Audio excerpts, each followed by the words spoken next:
శివాలయంలో మీకు వెంటనే అనుగ్రహం కలగాలి అని అనుకుంటే మీరు వెళ్ళిన దాంట్లో ఒక్క నిమిషం వృధా కాకుండా పరిపూర్ణంగా శివానుగ్రహం పొందాలి అనుకుంటే ఎలా బయలుదేరాలో చెప్పింది శాస్త్రం.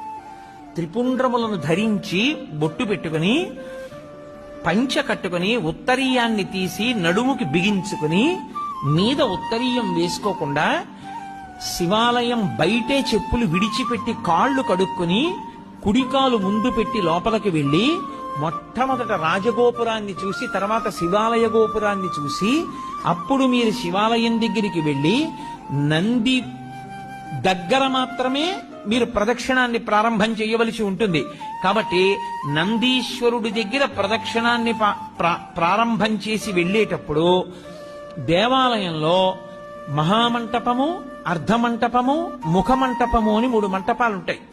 ఈ 3 మంటపాలు దేనికి గుర్తు అంటే స్థూల సూక్ష్మ కారణ శరీరములకు గుర్తు. ఈ 3 శరీరములను నేను అధిగమించేటటువంటి అదృష్టం నాకు కలగాలని కోరుకోవడం ముఖమంటపాన్ని, మహామంటపాన్ని, అర్ధమంటపాన్ని, ముఖమంటపాన్ని దాటాలి.